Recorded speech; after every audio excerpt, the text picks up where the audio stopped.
زهره از روزی که اتفاقات عجیبی رو تجربه کرد دیگه شبا نمیتونست بخوابه. همه چی با یه تماس تلفنی ساده شروع شد. یه بعد از ظهر معمولی، وقتی که زهره داشت با گوشیش چت میکرد و از کارای روزمرش خسته شده بود، یه دفعه گوشیش زنگ خورد.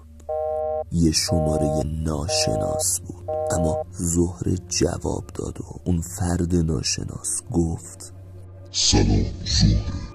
صدای خشدار یه مرد شنید. مردی که انگار مدت‌ها بود که اصلاً صحبت نکرده.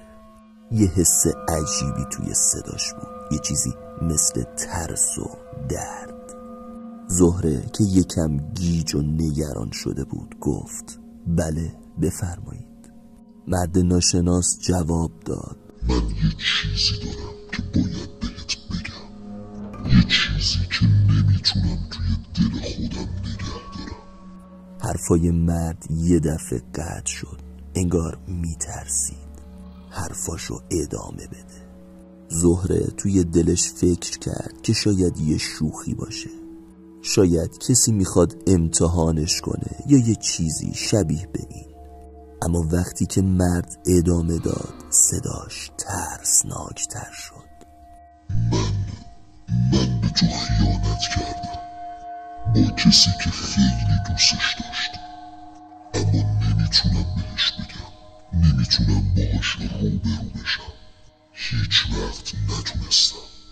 زهره به سختی نفس میکشید. این حرفا واسش خیلی آشنا بود. شاید یه شوخی بود، ولی صدای اون مرد خیلی واقعی و ترسناک بود.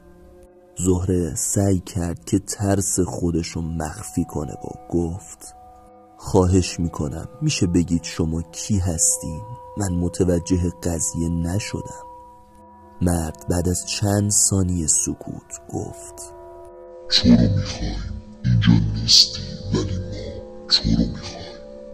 تماس قطع شد. زهره حس کرد که قلبش داره میترکه. هیچ توضیحی برای اون تماس نمیتونست پیدا کنه، ولی از همون لحظه همه چی تغییر کرد. یه چیزی توی ذهنش داشت شفاف میشد، چیزی که نمیتونست توضیح بده.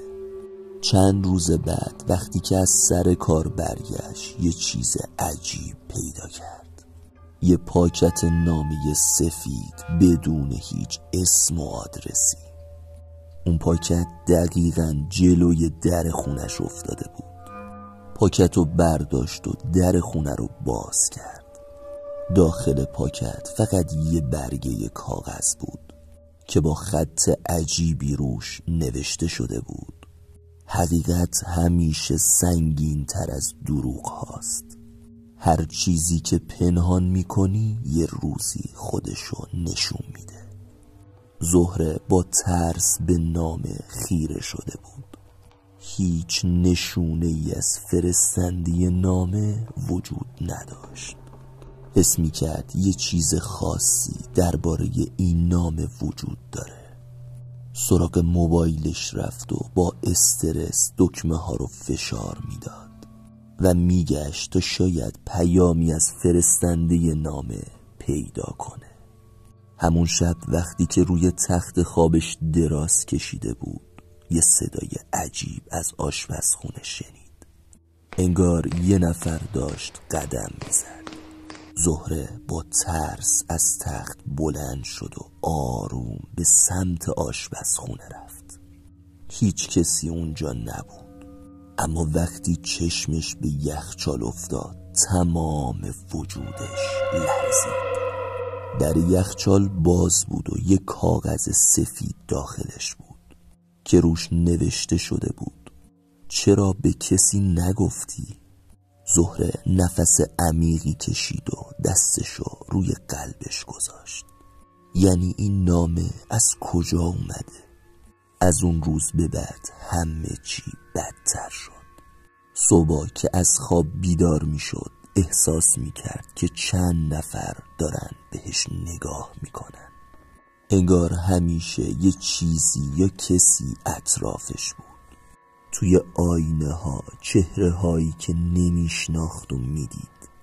شبا که میخوابیدم کابوس ها شروع میشدن. کابوسایی که بیشتر شبیه یادآوری بودن. خاطرات گم شده ای که محروم شده بودن.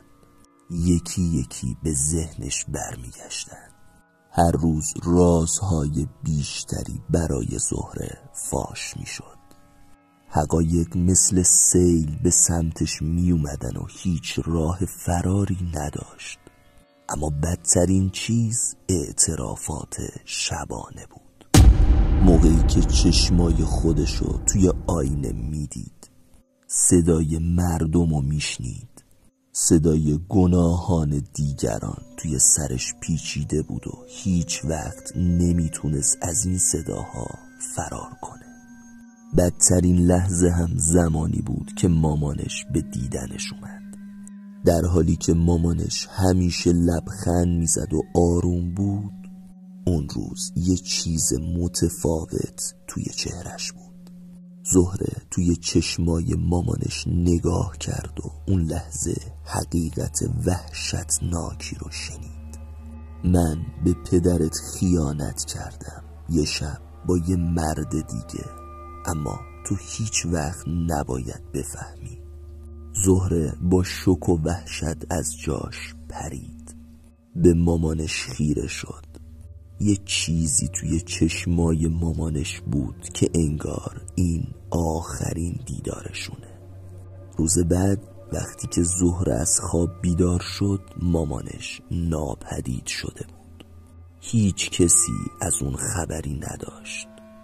از اون لحظه به بعد زهره فهمید که یه قدرت ترسناک و شوم به دست آورده و وقتی که حقایق مخفی زندگی یه نفر رو میفهمه، اون شخص برای همیشه ناپدید میشه. الان حدود 3 سال از اون اتفاق میگذره و زهره توی یه بیمارستان خصوصی بستری شده و کاملا عقل خودشو از دست داده. با کسی حرف نمیزنه، دائما گریه میکنه و شبا اونقدر موهای سرشو چنگ میزنه که از سرش خون میاد. اون چیزی که به دست آورده بود یه قدرت نبود، یه نفرین بود که روان زهره رو نابود کرده. ممنون از این که تا اینجا با ما بودین. اگه این ویدیو براتون جذاب بود حتما با لایک و کامنت حمایت کنین و چنل تاریک نما رو دنبال کنین.